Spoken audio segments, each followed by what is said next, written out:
Welcome to Talking Trash, and today we're out at the Becker County Transfer Station and Demolition Landfill.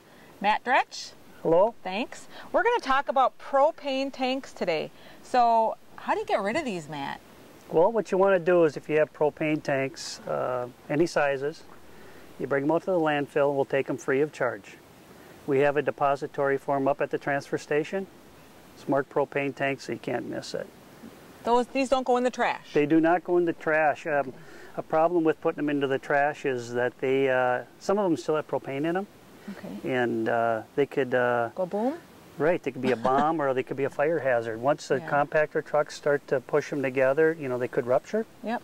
Or else once we're compacting the garbage, you know, we could sear or cut into them and then it could start a fire. A serious safety hazard.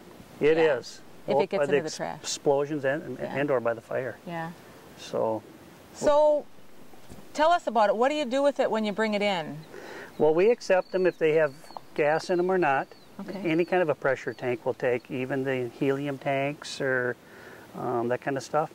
And what we want to do is we want to render them safe before they can get recycled, because these are basically all metal and we recycle metal here. Okay. So first thing we'll do is we'll open up the valve to make sure there's no propane in them. And we're way in the back of the landfill. You can see by our crushed concrete pile. Nobody's really back here. We'll do it when nobody's around, when the place is closed, and we'll open up their propane tank and see if there's any propane in them. Some of the new tanks, if you open the valve, no propane will come out of them. Mm-hmm. That was kind of a safety thing from the manufacturer with the new type tanks. They do have a little screw in the side of them. I don't know if you could see it or not. There's either a screw or a hand bleeder here. That we'd take those out and that would bleed out the tank before we'd actually take the valve mechanism out. Okay. And I'll show you how we do that. We have this machine here. And I'll set it up on here. And the strap goes around it.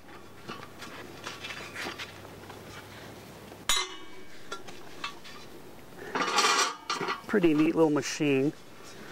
And we just got to tighten it up. Get a wrench on it. Tighten it up. That's to hold it into place. Okay. Then what I'll do is I'll put on my safety shield. And I'm going to step away. Yep. All right. Take my hat off. I know I look kind of funny, but we'll take this little side screw out.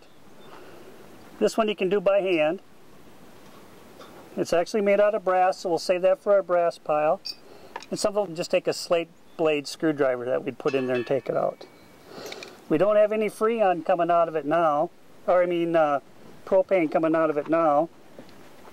I'll take this tool, put it on top of the valve, then we'll unscrew it. Some of them are easy, some are hard to break it loose. We got it broke loose. Take the valve out. There it is.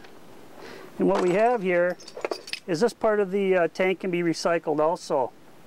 This is brass. They'll go into our brass pile.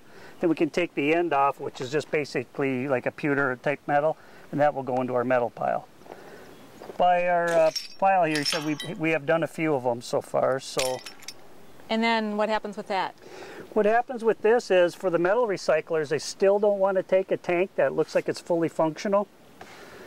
When they're on their equipment, we see a big round tank like this, they'll get off to make sure the valve's out of it. But what we do is make it look like it's not a tank anymore. Okay. We have a big pile of these once we rendered them safe, and we'll drive over them with our compactor. And then they get recycled. They get recycled. Our compactor is about 60,000 pounds, and it'll actually just chew them right up. All right. And when we're done with that, we pick them up with our loader. They go into the metal pile. All right. Thanks, Matt. Have a great day.